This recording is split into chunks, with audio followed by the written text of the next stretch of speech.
আল্লাহ পাকের রাসূল ইরশাদ করেন, রমজানের প্রাককালে, রমজান যখন আসন্ন এমন সময়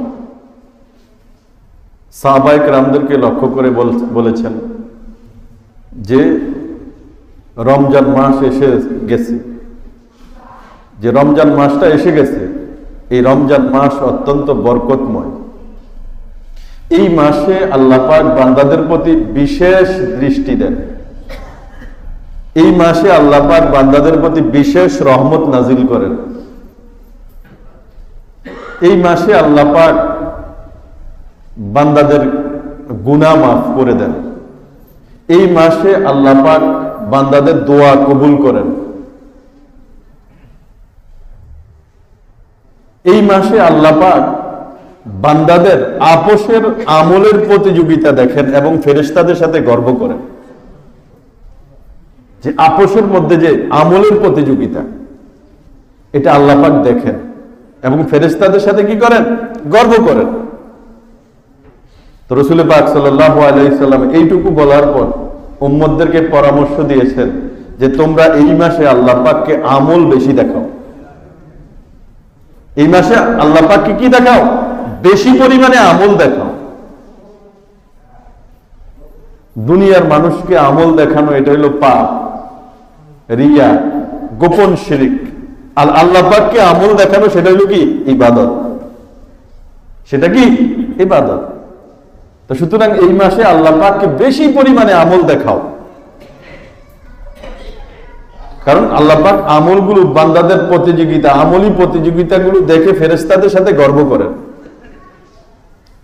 তো প্রকৃত পক্ষেই এইটুকু বলার পর আল্লাহ পাকের রাসূল বলেছেন, প্রকৃত পক্ষে হতভাগা বঞ্চিত ওই ব্যক্তি যে ব্যক্তি রমজানেও আল্লাহ পাকের রহমত থেকে বঞ্চিত রইল। রমজান পেয়েও আল্লাহ পাকের রহমত থেকে বঞ্চিত রইল, ওই ব্যক্তি হইল প্রকৃতই বঞ্চিত, প্রকৃতই হতভাগা। আরেকদিন আল্লাহ পাকের রাসূল মসজিদের মিম্বরে আসলেন, সাহাবায়ে কেরামদেরকে ডাকলেন যে তোমরা কাছাকাছি এসে বসো, সবাই কাছাকাছি আসো। আসলেন, রাসূল মিম্বরে উঠলেন, প্রথম সিঁড়িতে পা রাখলেন আমিন, দ্বিতীয় সিঁড়িতে পা রাখলেন আমিন, তৃতীয় সিঁড়িতে পা রাখলেন আমিন। খুতবা দিয়ে বয়ান করে নেমেছেন। সাহাবায়ে কেরাম জিজ্ঞেস করলেন, ইয়া রাসূলুল্লাহ, আজকে আমরা আপনাকে যা দেখলাম, যা করতে দেখলাম, এরকম তো আর কখনো দেখি নাই যে প্রথম সিঁড়িতে পা দিতে আমিন, দ্বিতীয় সিঁড়িতে পা দিতে আমিন, তৃতীয় সিঁড়িতে পা দিতে আমিন। এই যে আমিন বললেন, এটার কারণ কি? রাসূল বললেন, এই মাত্র আমার কাছে জিবরাইল আলাইহিস সালাম আসছেন, এসে আমাকে খবর দিয়েছেন যে যে ব্যক্তি রমজান পেল, যে ব্যক্তি রমজান পেল অথচ নিজের গুনাহ মাফ করাইতে পারলো না, ওই ব্যক্তি ধ্বংস হয়ে যায়। এটা কে বলেছে? জিবরাইল আলাইহিস সালাম বলেছেন। আমি তার এই বদদুয়ার সাথে আমিন বলেছি যে আল্লাহ আপনি কবুল করেন। যে রমজান পেল কিন্তু তার গুনাহ মাফ করাইতে পারলো না, সে ধ্বংস হয়ে যায়, সে ধ্বংস হওয়ারই উপযুক্ত। দ্বিতীয় সিঁড়িতে পা রাখার পর জিবরাইল আলাইহিস সালাম বললেন, ধ্বংস হোক ওই ব্যক্তি যার সামনে আপনার নাম উচ্চারণ করা হয় কিন্তু সে আপনার উপর দুরূদ পড়ে না, ওই ব্যক্তি ধ্বংস হয়ে যাক। তখন আমি বললাম আমিন, আল্লাহ আপনি কবুল করেন। রাসূলের নাম যখন উচ্চারিত হয় কারো সামনে, একবার হলেও কি করতে হয়? দুরূদ শরীফ পড়তে হয়, দুরূদ পড়তে হয়। এইভাবে সাল্লাল্লাহু আলাইহি ওয়াসাল্লাম, এই দুরূদটা শুধু রাসূলের নাম শুনলে, যেখানে রাসূলের নাম উচ্চারিত হয় সেখানে এই দুরূদটা পড়া হয়, অন্যখানে না। সাল্লাল্লাহু আলাইহি ওয়াসাল্লাম, বুঝে আসছে? এই দুরূদটা যেখানে রাসূলের নাম উচ্চারিত হয়, যেখানে রাসূলের নাম শোনা যায়, সেখানে পড়ার জন্য এই দুরূদটা নির্ধারিত, কারণ এখানে গ্রামারের ব্যাপার আছে আরবি, অন্যখানে এটা চলে না। তো ওই ব্যক্তি ধ্বংস হয়ে যান যার সামনে আপনার নাম নেওয়া হয় কিন্তু সে আপনার উপর দরুদ পড়ে না, সে ধ্বংস হয়ে যাক। আমি তার জিবরাইল আলাইহিস সালামের কথার সাথে সুর মিলিয়ে আমিন বলেছি। তৃতীয়, যে ব্যক্তি তার বাবা মা উভয়কে বৃদ্ধ অবস্থায় পেল অথবা উভয়ের একজনকে বার্ধক্যের অবস্থায় পেল, কিন্তু তাদের খেদমত করে সে জান্নাত অর্জন করতে পারল না, তাদের খেদমত করে জান্নাত অর্জন করতে পারল না, ওই ব্যক্তি ধ্বংস হয়ে যায়। কারণ পিতা মাতা উভয়ে বার্ধক্য অবস্থায় কারো সন্তানের সামনে উপবিষ্ট থাকা অথবা উভয়ের একজন সন্তানের সামনে উপবিষ্ট হওয়া জান্নাত কামাই করার একটা বিরাট সুযোগ। এই সুযোগটাও যে ব্যক্তি হাতছাড়া করেছে, এই সুযোগটা পেয়েও যে ব্যক্তি জান্নাত অর্জন করতে পারে না, সে ধ্বংস হয়ে যায়। রাসূল বলেছেন আমিন। তো রমজান, রোজা পেয়েও, রমজান মাস পেয়েও যে ব্যক্তি তার গুনাহ মাফ করাইতে পারলো না, তার জন্য জিবরাইল আলাইহিস সালাম ধ্বংস হওয়ার দোয়া করেছেন, রাসূল তার সাথে আমিন বলেছেন। এটা অত্যন্ত চিন্তার বিষয়। قال رسول الله صلى الله عليه وسلم رب صائم ليس له من صيامه الا الجوع।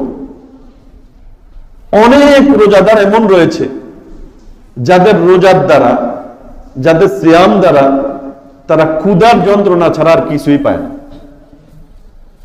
ক্ষুধার যন্ত্রণা ছাড়া আর কিছুই তাদের ভাগ্যে জুটে না।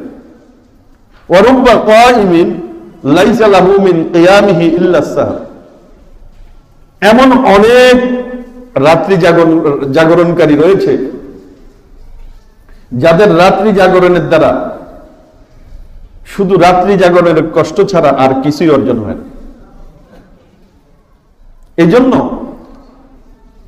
রোজা রাখতে হবে, রাত্রি জাগরণ করতে হবে অত্যন্ত সতর্কতার সহিত, অত্যন্ত সতর্কতার সহিত, অত্যন্ত চৌকান্নার সহিত, আমলের সহিত। কিসের সহিত? আমলের সহিত। শয়তান তো রোজাকে ভাঙার, রোজার ফজিলতকে নষ্ট করার খুব চেষ্টা করবে। কারণ রোজাটা এমন জিনিস, রোজাটা এমন জিনিস যে এটার মধ্যে হাজার হাজার বৎসরের ইবাদত লুকিয়ে আছে। এটা আল্লাহ পাক বান্দাকে বিশেষভাবে দান করছেন এই উম্মতকে। কতগুলো ফজিলত, এক একটাই যে আজকে জুমার নামাজ পড়তে আসছি, এই জুমার নামাজ 70টা জুমার নামাজ পড়ার সওয়াব আমলনামার মধ্যে হবে, 70টা ফরজ আদায় করার সওয়াব আমলনামার মধ্যে হবে।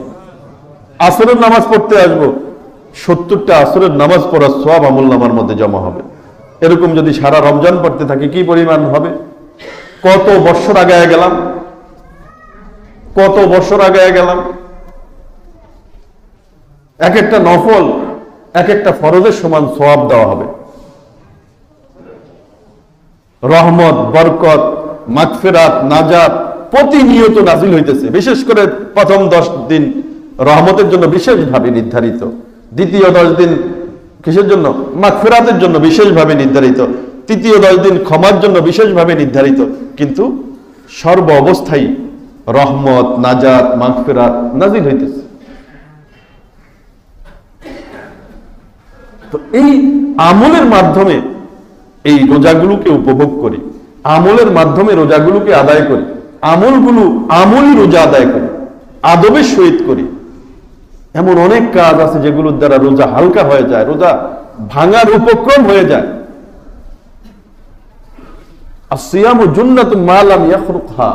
রোজা তখনই ঢাল হবে, তখনই আল্লাহ পাকের শাস্তি থেকে বাঁচার জন্য, জাহান্নামের আগুন থেকে বাঁচার জন্য ঢাল হবে, শয়তানের ধোঁকা থেকে বাঁচার জন্য ঢাল হবে, যখন এই রোজাকে আমরা ছিঁড়ে না ফেলি, ছিদ্র করে না ফেলি, ফেরে না ফেলি।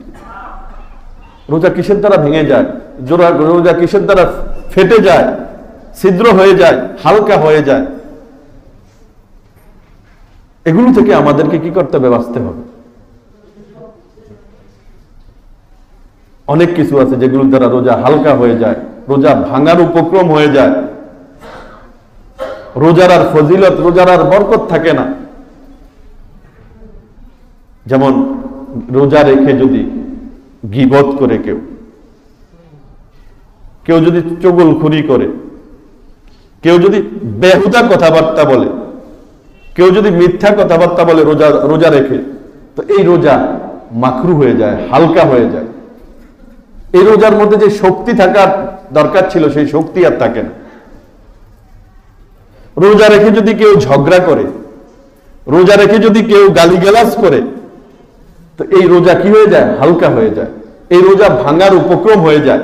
এই রোজার মধ্যে আর বরকত থাকে না, এই রোজার মধ্যে আর সেই শক্তি থাকে না যে শক্তি থাকলে পরে রোজার দ্বারা শয়তানের ধোঁকা থেকে বাঁচা যায়, যেই রোজার দ্বারা জাহান্নামের আগুন থেকে বাঁচা যায়, যে রোজার দ্বারা আল্লাহ তাআলার রাগ থেকে, আল্লাহ তাআলার ক্রোধ থেকে, আল্লাহ তাআলার শাস্তি থেকে বাঁচা যায়।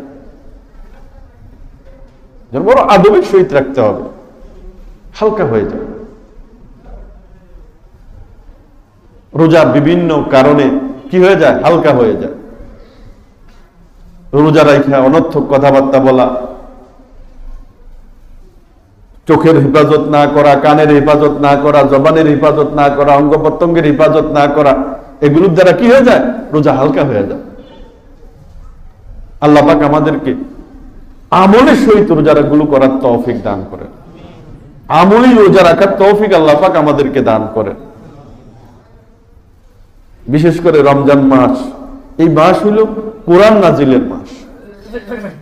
খুব বেশি পরিমাণে কোরআন তেলাওয়াত করা, কোরআন পড়লে আল্লাহ পাকের সাথে বান্দার বিশেষ সম্পর্ক তৈরি হয়, বিশেষ সম্পর্ক তৈরি হয়।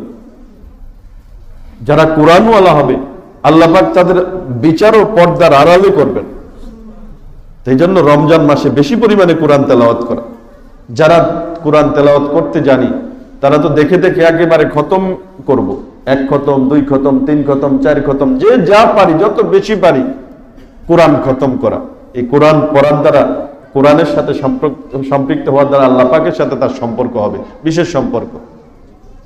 আর যারা কোরআন মুখস্থ জানি, পড়তে জানি না, তো তারা তো কমাস কম কিছু সূরা তো মুখস্থ জানি, ওই সূরাগুলো বেশির থেকে বেশি তেলাওয়াত করা, বেশির থেকে বেশি তেলাওয়াত করা।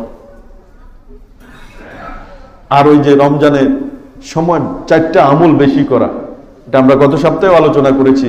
কালেমায়ে তাইয়্যিবা বেশি পড়া, আস্তাগফিরুল্লাহ বেশি পড়া, জান্নাত, আল্লাহ পাকের কাছে খুব বেশি বেশি জান্নাত চাওয়া, আল্লাহ পাকের কাছে জাহান্নাম থেকে খুব বেশি বেশি মুক্তি চাওয়া, এই 4টা কাজ খুব বেশি করব। 4টা কাজ খুব বেশি করব। আর রোজা যাদের প্রাপ্ত বয়স হয়েছে, কোনো কারণে, হালকা ফুলকা কারণে রোজা না ভাঙা, রোজা মানুষ ভাঙার অনুমতি তখনই শরীয়ত দেয় যখন অনুন্নপায় হয়ে যায়, আর কোনো গতি থাকে না। বিশেষ কয়েকটা কারণে মানুষ রোজা ভাঙতে পারে, তাও পরবর্তীতে সেগুলো কি করতে হয়? কাজা করতে হয়। কেউ যদি সফর অবস্থায় থাকে, কেউ যদি কোন অবস্থায় থাকে? সফরের হালাতে, শরীয়ত সম্মত সফর যেটাকে, যে কেউ যদি বর্তমান কিলোমিটারের হিসাবে 77.25 কিলোমিটার, 77.25 কিলোমিটার দূরে যদি কেউ যাওয়ার নিয়ত করে বের হয়ে যায়, ওখানে 15 দিনের কম থাকার নিয়ত করে, তো সে মুসাফির, যতদিনই ওখানে থাকুক। ওই অবস্থায় শরীয়ত তাকে অনুমতি দিয়েছে, এত দূরে যদি সফর কেউ করে এবং 15 দিনের কম থাকার নিয়ত করে, সেখানে সে রোজা ভাঙার অনুমতি শরীয়ত দিয়েছে। সে চাইলে রোজা ভাঙতে পারবে, কিন্তু পরবর্তীতে তাকে কাজা করতে হবে। কিন্তু ভাঙ্গার যদি কোনো কারণ না থাকে, ওখানে সফর অবস্থা রোজা যদি রাখতে পারে, তাহলে রাখাটাই হইল উত্তম। আরেকটা হলো, কেউ যদি এমন অসুস্থ, যে অসুস্থতার কারণে সে রোজা রাখতে পারে না, যদি রোজা রাখে তার অসুস্থতা বেড়ে যাবে, অথবা রোজা রাখতে গেলে নতুন কোনো রোগ তৈরি হবে, অথবা রোজা রাখলে তার রোগটা শেফা হতে, আরোগ্য হতে দীর্ঘ সময় লাগবে। আর এটা যদি তার অভিজ্ঞতায় প্রমাণিত থাকে, অথবা তাকে কোনো দিনদার, পরেজগার, মুত্তাকি ডাক্তার পরামর্শ দেয়, তো এমত অবস্থায় সে রোজাকে ভাঙতে পারবে। বাকি সুস্থ হওয়ার পর সে এটাকে আবার কাজা করতে হবে। এমনি ভাবে কোনো রমণী, গর্ভবতী অথবা দুগ্ধপোষ্য কোনো বাচ্চা তার কোলে রয়েছে, যদি রোজা রাখে, তো তার পেটের সন্তান অথবা কোলের সন্তানের অথবা তার নিজের জান যাওয়ার হুমকি থাকে, তার প্রাণ নাশের হুমকি থাকে রোজা রাখলে, সন্তানের হোক অথবা তার হোক। এমতো অবস্থায়, এটা যদি অভিজ্ঞতায় প্রমাণিত হয় অথবা ডাক্তার তাকে পরামর্শ দেয়, শুধু খেয়াল খুশি মতো না, অভিজ্ঞতায়ও এরকম দেখা যায় অথবা ডাক্তার পরামর্শ দেয়, তখন গিয়ে সে রোজা ভাঙতে পারবে, তো পরবর্তীতে এটাকে কাজা করতে হবে। এছাড়া রোজা ছাড়ার কোনো সুযোগ নাই। একটা ফরজ হুকুম এবং একটা বরকতি হুকুম, একটা ফজিলতপূর্ণ হুকুম এবং দুনিয়া আখেরাতের ফয়সালা করার মতো হুকুম। আল্লাহ পাক সব কিছুর বিনিময় দিয়ে দিবেন, সব কিছু বিনিময়, যে কোনো নেকি 10 গুণ থেকে 700 গুণ পর্যন্ত আল্লাহ পাক দিবেন, যাকে চান তার চেয়েও বেশি দিবেন। কিন্তু রোজার বদলাটা আল্লাহ পাক বলছেন আমি নিজে দিব, রোজার বদলা আমি নিজে। রোজার বদলাটা কি হবে আল্লাহ এটা নিজের সাথে সম্পৃক্ত করে, আমি নিজে দিব, আমি নিজ হাতে দিব। তো আল্লাহ পাক যেটা নিজ হাতে দিবেন, যেটার ঘোষণা দেন নাই, ওটা কি পরিমাণ হবে আল্লাহ পাকের শান ও শায়ান অনুযায়ী, আল্লাহ পাকের যে সত্তা, যে জাত, সেই জাত অনুযায়ী হবে এই পুরস্কারটা। আল্লাহ যত বড়, ওই রোজার বিনিময়টা, ওই রোজার পুরস্কারটা তত বড় হবে। কি দিবেন আল্লাহ পাক, জন্য কোন অবস্থাতেই রোজা ছাড়া যাবে না। এই সমস্ত কিছু কারণ ছাড়া কোন অবস্থাতে রোজা ভঙ্গ করা যাবে না। কেউ যদি কাজের মানুষ, কায়িক পরিশ্রম করে তাকে খেতে হয়, রিজিকের ফয়সালা করতে হয়, সে যদি তার জীবিকা কামাই করার জন্য, জীবিকা অর্জন করার জন্য সে বের হয়েছে, এটা ছাড়া তার কোনো গতি নাই। এই কাজটাই সে জানে, এই কাজটাই সে জানে, এই কাজটা নিয়ে সে বের হয়েছে খাওয়া অর্জন করার জন্য। তো সে কাজ করতে করতে এমন একটা অবস্থা তার তৈরি হয়ে গেছে যে পিপাসা, ক্ষুধা, সে মরণাপন্ন হয়ে গেছে। শরীয়ত বলে তুমি রোজা ছেড়ে দাও, এই অবস্থায় তুমি রোজা ভেঙে ফেলো, পরবর্তীতে যখন তোমার সুযোগ হবে তখন কাজা করবে। কিন্তু কারো যদি অন্য কাজ জানা থাকে বা কাজ না করলেও সে তার চলার ব্যবস্থা আছে, সে চলতে পারবে 1 মাস, এমতো অবস্থায় যদি সে দুনিয়ার লোভে পড়ে, দুনিয়া বাড়ানোর জন্য কষ্টের কাজ গ্রহণ করছে, আর ওই কষ্টের কাজ করতে গিয়ে সে তার এত পিপাসা, এত ক্ষুধা, সে মরণাপন্ন হয়ে গেছে, তো তার জন্য রোজা ভাঙার অনুমতি শরীয়ত দেয় নাই। এই অবস্থার দিকে তুমি তোমার নিজেকে ঠেলে দিছ। তুমি অরণ্য পায় না, তোমার উপায় অন্যটা ছিল, তোমার ঘরে খাবার আছে, তুমি কেন এই রোদে কাজ করতে গেছো? তুমি অন্য কাজ করে জীবিকা নির্বাহ করতে পারতে, কেন তুমি এই কঠিন কাজ করতে গেলে? রোজা ভাঙার অনুমতি শরীয়ত সহজে দেয় না।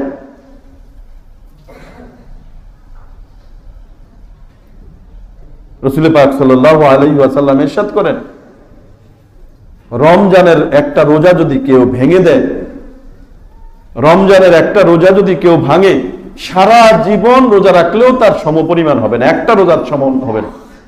এত ফজিলত রোজা। তো কেউ যদি এই সমস্ত ওজর আপত্তির কারণে, যেটা শরীয়ত সমর্থিত ওজর আপত্তি, এটার কারণে রোজা ভাঙে, তো পরবর্তীতে একটার বিনিময়ে একটা আদায় করলেই তার কাজা হয়ে যাবে। আর কেউ যদি কোনো ওজর ছাড়া, কারণ ছাড়া একটা রোজা ভাঙে, তো এই একটা তো তার আদায় করতে হবে, সাথে সাথে আরো 60টা রোজা লাগাতার ধারাবাহিকভাবে তার আদায় করতে হবে। সেটাকে কাফারা বলা হয়। সেটাকে কি বলা হয়? কাফারা বলা হয়। এক একটা রোজার জন্য যে যতটা ভাঙবে অতটা কাজা করবে, কাফারা হিসাবে আরো 60টা রোজা এক্সট্রা তার রাখতে হবে লাগাতার। এতটা কঠিন। আর কেউ যদি এমন অবস্থা হয় যে বার্ধক্য, সে আর এই বার্ধক্য থেকে সুস্থতার দিকে ফিরে আসার সম্ভাবনা নাই, অথবা এমন রোগ যেটা থেকে আর সুস্থ হওয়ার সম্ভাবনা নাই, এমন ব্যক্তি তো আর পরবর্তীতে কাজাও করতে পারবে না। তো এই ব্যক্তি জন্য শরীয়ত হুকুম দিয়েছে সে ফিদিয়া দিবে, প্রতিদিনের রোজার জন্য একটা সদকায়ে ফিতরের দাম দিয়ে দিবে, প্রতিদিনের রোজার জন্য একটা সদকায়ে ফিতর, একজনের সদকায়ে ফিতর ফিতরা যত আসে ওই পরিমাণ এক একটা রোজার বিনিময়ে দিয়ে দিবে। 30 দিনে 30টা সদকায়ে ফিতর এর পরিমাণ সে দান করে দিবে। হ্যাঁ, যদি কখনো বয়স্ক মানুষ অথবা অসুস্থ মানুষ, যেটা ভালো হওয়ার সুস্থ হওয়ার সম্ভাবনা ছিল না, কিন্তু সে কখনো আল্লাহ পাকের কুদরতে ওই বয়স্ক মানুষটাই শক্তি ফিরে পাইছে অথবা অসুস্থ মানুষটাই সুস্থ হয়ে গেছে, তখন সে কাজাই করবে। ওই যে সে দান করলো ফিদিয়া হিসাবে, প্রতিটা রোজার বিনিময়ে একটা করে সদকায়ে ফিতরের দাম, সেটা এক্সট্রা সওয়াব সে পাবে। সুস্থ হওয়ার কারণে, শক্তি হওয়ার কারণে সে পরবর্তীতে এটা কি করে নিবে, আবার কাজা করে নিবে। রোজা অবস্থায় অনেকগুলো বিষয় আছে যে আমরা এগুলোকে রোজা ভঙ্গের কারণেই মনে করি। কিছু কিছু বিষয় আছে যেগুলো রোজা অবস্থায় করা যায়, আবার কিছু বিষয় আছে রোজা অবস্থায় করা যায় না। যেমন মিসওয়াক করা, মিসওয়াক করা রোজা অবস্থায়, মিসওয়াকটা চাই তাজা হোক শুকনা হোক, সর্ব অবস্থায় মিসওয়াক করা কি আছে, জায়েজ আছে। এই মিসওয়াক করার দ্বারা রোজার মধ্যে কোনো ধরনের কি আসবে না, কারাহাত, কোনো ধরনের অপছন্দীয়তা রোজার মধ্যে আসবে না। একেবারে কোনো ধরনের অসুবিধা ছাড়াই মিসওয়াক করা কি জায়েজ এবং ফজিলতের বিষয়। তেল দেওয়া শরীরের মধ্যে রোজা রাখা অবস্থায়, শরীরে হোক, মাথায় হোক, দাড়িতে হোক, সব জায়গায় তেল ব্যবহার করতে পারবে, কোনো অসুবিধা হবে না রোজা। চোখের মধ্যে সুরমা দেওয়া, চোখের মধ্যে ঔষধ ব্যবহার করা, ড্রপ, চোখের যত যাবতীয় যত ঔষধ, এগুলো চোখের মধ্যে রোজা রাখা অবস্থায় কি হবে, ব্যবহার করা যাবে। এটা দ্বারা রোজা মাকরুহ হবে না, ভাঙবেও না। অনেক সময় চোখের মধ্যে ড্রপ দিলে এটার প্রভাব, এটা স্বাদটা গলার মধ্যে অনুভূত হয়, কোনো সমস্যা নাই। আর রোজা রাখা অবস্থায় যদি কেউ ভুলে খায়, পান করে, স্ত্রী সহবাস করে ভুলবশত, এগুলোর দ্বারাও কি হবে না, রোজা ভাঙবে না। পেট ভর্তি করে খেলেও, একবারে পিপাসা নিবারণ করে পান করলেও কি হবে না, রোজা ভাঙবে না। এটা আল্লাহ পাকের তরফ থেকে। হ্যাঁ, করে, অনেকে করতে পারে, করতে পারে। এমনি ভাবে রোজা রাখা অবস্থায় যদি কেউ ইনজেকশন, ইনসুলিন, স্যালাইন ইত্যাদি যদি কেউ ব্যবহার করে রোজা রাখা অবস্থায়, সেটার দ্বারাও রোজা ভাঙবে না। সেটারও কি আছে, অনুমতি আছে। ইনজেকশন ব্যবহার করতে পারবে, স্যালাইন ব্যবহার করতে পারবে, ইনসুলিন ব্যবহার করতে পারবে রোজা রাখা অবস্থায়, কোনো অসুবিধা হবে না। কিন্তু ইনহেলার ব্যবহার করা যাবে না। ইনহেলারটার মধ্যে কিছুটা পদার্থ আছে যেটা বাইরের থেকে মুখের মাধ্যমে পেটে যায়, এই জন্য ইনসুলিন ব্যবহার করা যাবে না রোজা রাখা অবস্থায়। কি বলে ইনহেলার, ইনহেলার ব্যবহার করা যাবে না। বাকি ইনসুলিন, চামড়ার মধ্যে যেগুলো পুশ করা হয়, শরীরের মধ্যে যেগুলো পুশ করা হয়, ইনজেকশন হোক, ইনসুলিন হোক, ডায়াবেটিসের জন্য যেটা ব্যবহার করা হয়, তারপরে স্যালাইন হোক, এগুলো করা যাবে। আবার রোজা রাখা অবস্থায় যদি শরীরের থেকে রক্ত পরীক্ষা করার জন্য বের করে, সেটাও করার অনুমতি আছে। সেটার দ্বারাও রোজার কোনো অসুবিধা হবে না। সেটার দ্বারাও কি হবে না, রোজার কোনো অসুবিধা হবে না। কিন্তু রোজার অসুবিধা হবে ওই জিনিসের দ্বারা যেটা আমরা খেয়ালই করি না, গীবতের দ্বারা, মিথ্যা বলার দ্বারা, চগলখুরি করার দ্বারা, ঝগড়া করার দ্বারা, গালিগালাজ করার দ্বারা, অনর্থক কথাবার্তা বলার দ্বারা, চোখকে হেফাজত না করার দ্বারা, কানকে হেফাজত না করার দ্বারা, জবানকে হেফাজত না করার দ্বারা, অঙ্গ প্রত্যঙ্গকে হেফাজত না করার দ্বারা, সেগুলোর দিকে নজর দিতে হবে।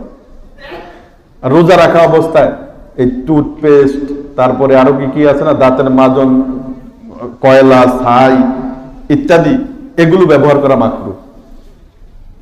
কিন্তু রোজা ভাঙবে না। কিন্তু এই যে বাইরের যে জিনিসটা ঢুকাইলাম মুখের মধ্যে, এর কিছু পরিমাণও যদি গলা দিয়ে ঢুকে যায়, রোজা ভেঙে যাবে। রোজা কি হবে, ভেঙে যাবে। এগুলোর প্রতি খুব সতর্ক দৃষ্টি আমাদেরকে রাখতে হবে। আল্লাহ পাক আমাদেরকে রমজানটাকে আদবের সহিত আমলি রোজা যাতে হয় এবং অত্যন্ত সতর্কতার সহিত, শয়তান চতুর্পাশে বিভিন্ন ভাবে ধোঁকা দিবে রোজাটাকে নষ্ট করার জন্য। কারণ এটা এমন একটা শক্তিশালী জিনিস, এমন একটা শক্তিশালী জিনিস, এটাকে যদি বরবাদ করা যায় শয়তানের খুশির ব্যাপার, শয়তানের খুশির ব্যাপার, কোনো অবস্থাতেই না। কেউ আমার সাথে লাগতে আসলেও আমি বলবো যে আমি রোজাদার, তাকে বলে দিব ভাই আমি রোজাদার, আপনি বলেন, আমাকে বলতে পারেন, আমি বলবো না, আমি রোজাদার। কোন অবস্থাতে আমার আমল নষ্ট করতে পারবো না, আমি কোন অবস্থাতে আমার রোজা আমি নষ্ট করতে পারবো। কেউ গীবত করতে আসলে আমি রোজাদার, কেউ ঝগড়া করতে আসলে আমি রোজাদার, কেউ অনর্থক কথাবার্তা শুরু করে দিলে আমি রোজাদার, আমি এই কথা বলবো না, শুনবো না। এরকম ভাবে সতর্কতার সহিত, আমলের সহিত আমাদেরকে এই রোজাটাকে কি করতে হবে? পুরো করতে হবে। আল্লাহ পাক আমাদেরকে আমল করার তৌফিক দান করেন।